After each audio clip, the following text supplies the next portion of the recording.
And good morning. It's Tuesday, March the 21st, 2023. My name is Jay Cleveland Payne, and we're about to get into things you might not have heard here on the internet and around the world somewhere, somehow, either via the video or the audio, whether you're listening to the podcast after we've done the live feed at 5:50 Central Time.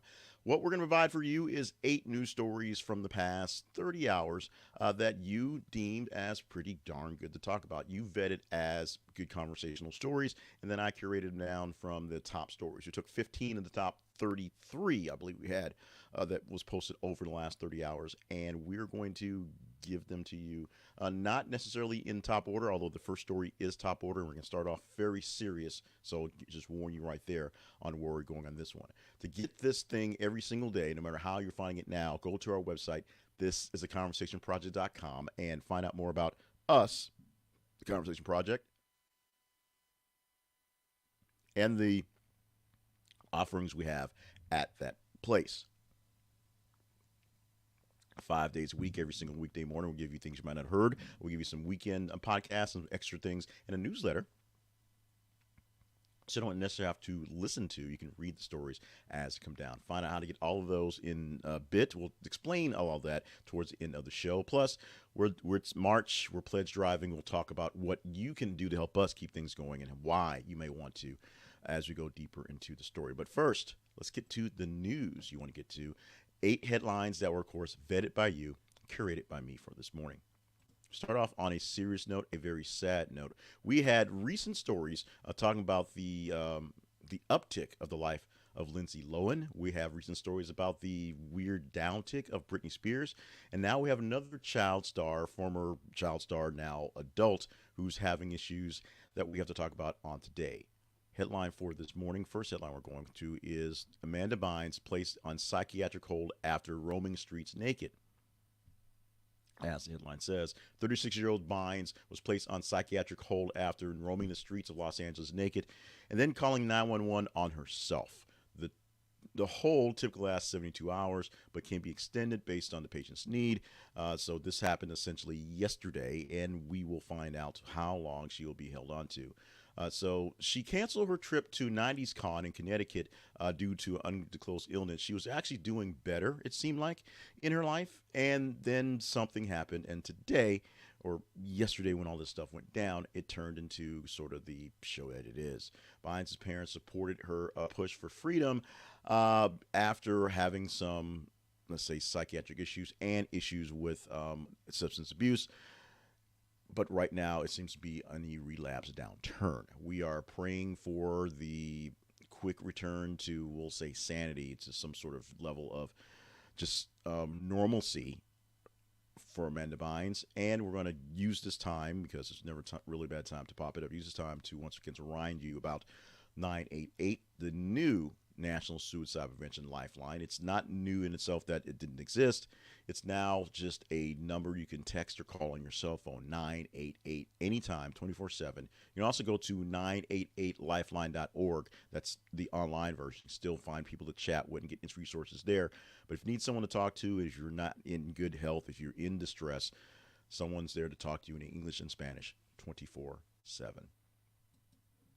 Next story doesn't get much better. LA strike. Public schools to close Tuesday as 60,000 LA teachers and campus workers stage 3-day walkout. Late last night, we were hoping for an update to this one where we'd be pulling this one and say, hey, this is not happening. But apparently it's happening. So we are in Central Time, so 2 hours ahead of Pacific Time. This morning, there will be a strike for Local Union 99, which basically serves the employees of the Los Angeles Unified School District and many other campus workers as well, shutting down the schools. Now, the school district has found ways to keep the kids occupied and keep the kids fed, which is a lot of children need the school lunches and school breakfasts to basically be fed every day, and to keep them from wandering the streets, if you will, just aimlessly. Not much learning will be done in the next 3 days if the walkout lasts the full 3 days, but the school district has a plan to hopefully keep things in sort of order for the kids. As far as order for the adults, the teachers, more negotiations obviously must be done to in the walkout early. Maybe, hopefully, something will pop up this morning that will stop it altogether. But right now, it looks like the walkout will begin, and the phase plan of, Plan B will go to effect this morning for the LA Unified School District. Miami Beach imposes curfew on unruly crowds as spring break turns deadly. We talked about this, or I think we talked about this. Two deadly shootings in spring break over the weekend, one on Friday and one on Sunday, cause for, I believe, Sunday, cause for some curfews over the weekend. Now, Monday came, and the council in Miami Beach is basically going back and forth on how long to keep the curfews up, which means the spring breakers, kids showing up for partings, aren't having as much time to be out in the streets and party do what they're going to. Now, what's ironic about this is the people who are the cause of the shootings and the murders in these cases are not spring breakers coming in from Iowa, just going popping off because they got no boundaries. They're local people. These are essentially crimes that probably would have been committed with or without spring break by the local people there. However, it does cause a lot of concern for the people out there who could be in danger from being in the wrong place, the wrong time, or maybe incite some sort of violent riot within the group of spring breakers. They're not sure, so the curfews are kind of going back and forth. They're working them back and forth. Spring break is not what it used to be, and spring break the world's not what it used to be. And so having innocence of just going out, getting drunk, and staying up all night and having those fantasy affairs that you go back and tell folks that didn't happen is not what we see these days. There's no way my child is going anywhere other than her house or her grandparents' house for spring break, because this stuff is just crazy. Here's something else that may seem like it's crazy, but the forces behind it made this happen. The St. Francis College in New York announced elimination of its entire Division I athletic program. They will eliminate literally the full Division I athletics program after restructuring the program approved by the College Board of Trustees. St. Francis College has a rich legacy of competition in athletics, but decided to end the program to preserve its 164-year Franciscan mission. They are literally founded by monks, Franciscan monks, and want to keep up that tradition. It's going to honor current athletic scholarships and provide information and recommendations for next steps for folks who want to ease the transition. But they're a private college, four-year college in downtown Brooklyn, relocated to a new location in September 2022. The new location does not include a gym or a pool on site, so they will have to be off-site to do all their activities for outdoor sports. With that, they decided without the facilities, they probably needed to get out of sports. 164-year tradition of the mission of the school, and currently without sports. This may be a good time to test that transfer portal to see if actual students from actual schools, not just big-time schools with big-time money, are going to get some love from that one. Andy Kaufman to be inducted into the WWE Hall of Fame, announced yesterday. Al Kaufman is, of course, best known for being on stage and screen, appearing in Taxi, Saturday Night Live, and Fridays, but, of course, also known for a really weird sort of stint in his exceptional and experimental comedy, where he was wrestling women in intergender wrestling champion of the world, he called himself, and had an actual feud with Jerry the King Lawler, which was weird in itself as well, which is why the WWE is bringing him into the thing. Of course, Jerry the King Lawler and Jim Ross starred in the movie about Andy Kaufman, Man in the Moon, playing themselves, although really way too old to be playing themselves in that segment of what's going on. Of course, he died from lung cancer in 1984, despite being a lifelong non-smoker. It's one of those things. So cancer is real, cancer is deadly, and you don't have to be someone who's imbibing in the things that will cause it to essentially be succumb to that. Andy Kaufman going into Hall of Fame for the WWE next weekend. Gwyneth Paltrow, Gwyneth Paltrow to go to trial 7 years after Utah ski slopes crash. Gwyneth Paltrow is due to stand trial in Utah for a ski crash, and it's unclear if she will testify. The claim is that Paltrow was skiing out of control and knocked a person out, leaving him with a concussion and 4 broken ribs. The person who was beat down, is seeking $3.1 million in damages. Last name Sanders, first name not written by the robot editor. Sanders' version of the events differs from Paltrow's, who said Sanders plowed into her from behind and delivered a full body blow.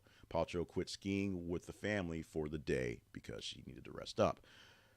$3.1 million for bumping on the slopes. 7 years after the fact, we're going to see how this one plays out.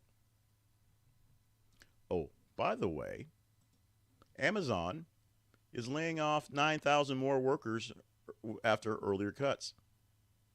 Another day, another big cut from a tech company, big cut from a Silicon Valley-based company, and another cut from Amazon, apparently. They're going to cut off another 9,000 employees to streamline costs and invest in long-term customer experience that will improve the customers' lives and Amazon as a whole. Now, where is another 9,000 people coming from? I don't know. I believe they fired like 10,000 in the last go-around. This is another 9,000. These are lots of people. And granted, Amazon has a lot of worker bee type folks. It's not all just people in the warehouses or driving trucks. There's a lot of people working behind the scenes in tech. I have a good friend who hopefully is not going to be downsized from this. He works in the security services and the back end stuff for Amazon, things like that. A lot of guys that are still honestly working from home or working remotely because they're all over the place. This cut could be people who are remote workers being cut from the teams, and just people who are coming in on site, staying on as the people, the winners in this lottery of life, if you will. We shall see how this plays out going forward. At some point, these workers have to find more jobs, and at some point, Amazon's going to run out of cuts to cut. Amazon stock is down. I'm a stockholder of Amazon, and it is not doing as great as it should right now unless you got in the right time. Apparently, my bump was not so great because I am down a good 10 to 15% daily, watching my stock bounce around every day. And finally, Cam Newton goes back to school, back to Auburn, as he tells folks he's going to throw in Auburn's Pro Day, which is, I believe, today. So Cam Newton, of course, one of the greatest college football quarterbacks ever, played one season at Auburn, 4,327 yards total from scrimmage and 50 total touchdowns. Is what he had at Auburn. And he was a very good football player for the Carolina Panthers. Then something happened, and things went haywire. He spent a little time with the Panthers on a short season. Then he spent a year last year, or 2 seasons ago, with the Patriots. Didn't play last year, and he's going to throw again for all the scouts, for all the teams in attendance at Pro Day. Yes, this is a stunt. Will it work? I have no idea. No, Colin Kaepernick still doesn't have a job. That's true as well. But sometimes, some things, some weird. Cam Newton will probably show up with one of those weird hats at the press conference at the end of it and throw in, basically get in the way of the kids who actually need to get the new job, as opposed to this one. This one, Cam Newton, I cannot endorse. Sorry. Let's go to our teaser story for this morning, which may be a story we can talk about later on tomorrow if you deem this one worthy of the chit chat part. And it's very simple to do that. You go to our websites, our feeds on the websites on Facebook and Twitter. Facebook.com/This Is a Conversation Project and Twitter.com/TH_conversation. Much slower. Facebook.com/This Is a Conversation Project, and maybe if to as well, Twitter.com/TH_conversation. Like, love, hate, engage in the story. The higher engagement it gets, better chance we get to talk about it for tomorrow. This story is simple. Review says London police are racist, misogynist, and homophobic. We're going to leave it at that because we're running a little behind on time, a little late today. So we're going to leave you with that headline. This story is going to post in about 30 minutes, I believe. So if this is one you want to chat up tomorrow, you make it happen. Go to our feeds, engage in the story. And if it's in the top 15, it's in range for me to pick to talk about. If it makes the top 15, I'm guaranteed to pull it out there as the 8 stories we talk about tomorrow. Today, our main sponsor is Flowers Fast. You can go to our sponsors page at our website and see all of our show sponsors. We have a big list of sponsors that rotate here to keep things going and help keep the lights on, if you will. But Flowers Fast is a site that we stumbled upon and was offering an affiliate group, and we just thought this is a great way to get yourself out of stuff. They promise going to this site will get you flowers fast. If you make your order early in the morning, you can probably get them there next day or same day whenever you are, wherever you are, thanks to the magic of FTD. Now, you may not see all the FTD commercials like you did back in the day, but all that is just a network of florists across the nation, so that when you put in an order somewhere, they can transfer that order to another florist nearby. They can fulfill the order, and both florists get the money for it. The florist that delivers it gets their pay for it, and the florist that you use, your favorite florist, will get a credit for being the middleman. Here, we get a credit for being a middleman to the middleman florist to the florist out there. When you go to Flowers Fast at this is the conversationproject.com/flowersfast, our affiliate link, we get a credit for bringing you into them. Flowers Fast will get the flowers to the network, through the network, to the florist nearest to your loved one, and they'll get them to them, if like you said, same day in many cases. Check them out at this is the conversationproject.com/flowersfast, and keep this in your favorites, because you never know when you're in a jam and you need flowers fast. Looking up that florist on the website, trying to figure out who's the best guy, whatever. That's all passe. We got you covered with Flowers Fast. Now, let's talk about the Conversation Project very quickly. The Conversation Project is our main website. It is where this podcast, videocast lives and originates. It is where we have other details and other things we produce for the Conversation Project. Ways to bring in other great news stories and great people to news stories that you might not have missed, and have conversations as you will. There may be chat conversations, maybe internet conversations. Your mileage may vary, but that's what our goal at the Conversation Project is, to bring in some of the stories that kind of get missed, things that are really interesting, and bring them to you and have chats about them. If you think we're doing a fairly good job of that, we ask you to help us out. Go to our website and click on the partnerships link, or go to thisistheconversationproject.com/partnerships. It's the same thing. It's a page that allows you to help fund us directly, to partner up with us here for the Conversation Project. We are looking for $200 total of increased revenue, increased income, increased money coming in for ongoing monthly, and we're trying to shore that up in this month. We are 21 days into the month, almost over this one, so we'll have the drum roll and know whether we make our quota or not. But we have lots of things going on, including 2 people who are willing to put in some extra work to help organize some things here, but I got to pay them something, and some gear and some programs we want to buy a few months down the line to upgrade some stuff. The big thing is I got to get these people paid so they can help me out and help you out. So help us help you if you think we're worthy, by going to our website and clicking on the partnerships link and seeing if you have a little something to give us. And we're saying, we're looking for reoccurring income. So this is Patreon style stuff. We don't use Patreon specifically, but Patreon style patronage, if you will. Go to thisistheconversationproject.com/partnerships if that's something you think you're up to. In the meantime, we want you to stick around for the fun stuff that we do at the end of the headlines and the chat and the sell stuff, which is Today Things you might not have heard. And we start off with birthdays.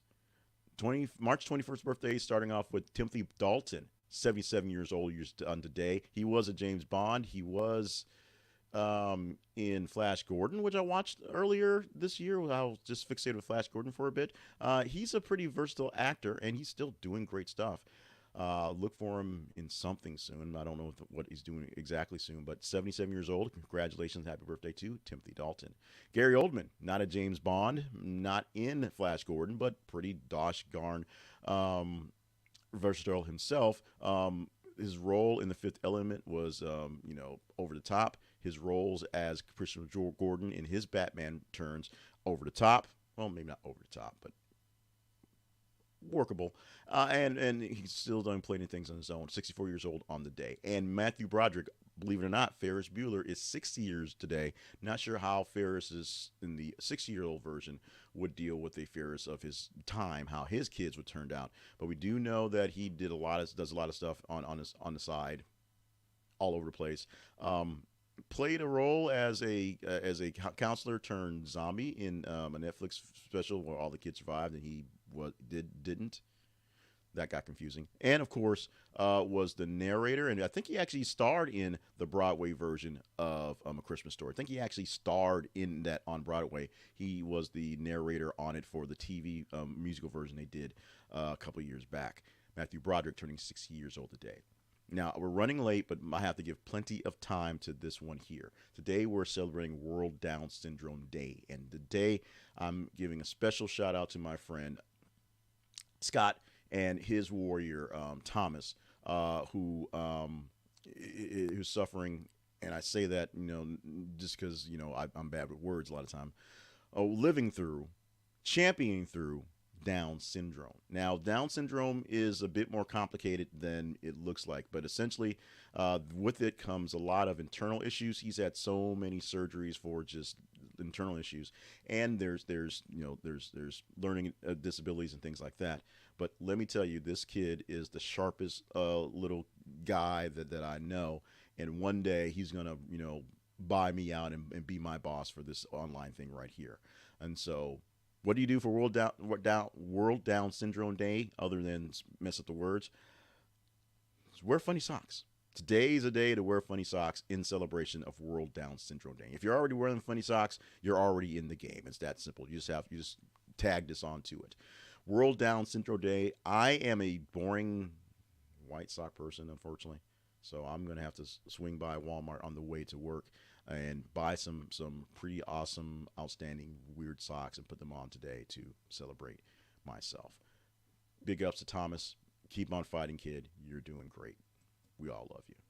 Now, today's history lessons include back in 1965, where around 3,000 civil rights demonstrators led by Reverend Martin Luther King Jr. began their march in Alabama from Selma to Montgomery. We know how that played out.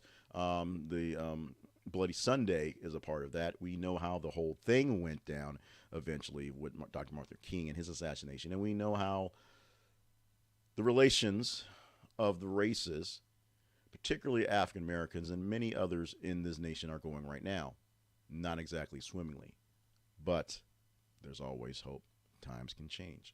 In 1977, Mrs. James Duck of Memphis became history's fastest mother. Her triplets were born naturally in under 2 minutes. And in 1980, we're just going to go from that one. In 1980, on the season finale of the drama Dallas, the infamous character J.R. Ewing was shot by an unseen assailant, leading to the catchphrase, "Who shot J.R.?" and a summer of people wondering who shot J.R. And ironically, a long standing of people, just various people on the cast members being recorded shooting JR, just in case their actual plan got leaked. They could go to other people. And essentially, there were stagehands, there were key grips, there was people from craft catering. Everybody got a chance to shoot JR over the summer. To turn out, it was Lucy, I think. That's been a long time. So, but that was a big thing. I was a big Dallas fan back in the day, even though, yes, I was only 6. I was a big soap opera fan, and I was even wondering who shot JR. But it's like I said, that was, 40 years ago. So I can't remember. But let's end this on one more thing you might not have heard. If you see your dog as a child or member of your family, you're not alone. 60% of dog owners feel this way, which is why many let their Fido or Fifi sleep near them in the same bed. But is sleeping in the same bed with your dog a good idea? Question mark. Would they be disruptive to your sleep? Question mark. According to a study, but not that really. No, they really aren't that bad of a thing. Researchers from the Mayo Clinic in Phoenix, of all places, studied 40 dogs, none of them puppies, who slept in a bedroom with their owners. The humans were all generally good sleepers with no known sleep disorders. Over 7 days of testing, the researchers found that with a dog in the bedroom, both the humans and the dogs slept reasonably well. Humans had a mean sleep efficiency, or the percentage of time spent asleep while in bed, of 81%, while the dogs had a mean sleep efficiency of 85%. Levels over 80% are generally considered satisfactory. People slept slightly better when their dog was off the bed. Dogs the same whether they were on the bed or in another location of the bedroom. So, yes, you sleep better when your dog is not in the bed with you, but for people with no real issues with sleep, it doesn't really hurt that much. Dogs don't sleep on beds. No.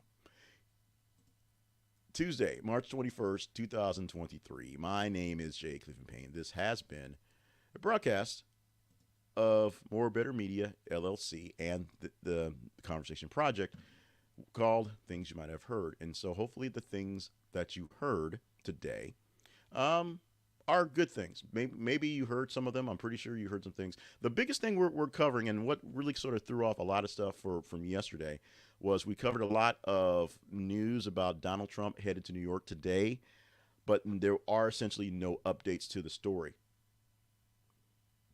It's all basically police are getting ready for all sort of a ruckus if people go nuts for Donald Trump getting arrested today. Not saying he is, probably won't be, but we're going to see if there is an indictment, an arrest, and what's going to happen in New York City today. That's going to be big news tomorrow. We know that.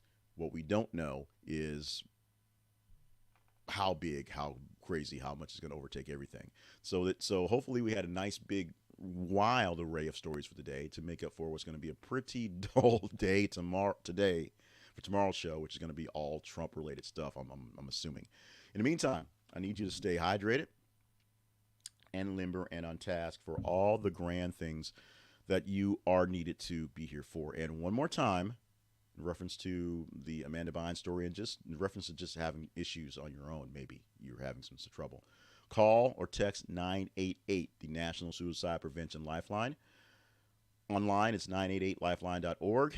24/7, speak English and Spanish. Someone is there to speak with you, walk you through whatever you're going through, and get you to a better place and help you to some more substantial counseling as well. Stop by our partnerships page and see if we're willing to, if we're good enough for what you have to keep us going. We're trying to get that extra funding to keep things going here. And make sure you're following us on our feed so we know what stories to talk about. The most important thing. With that, I bid you adieu for a day until tomorrow.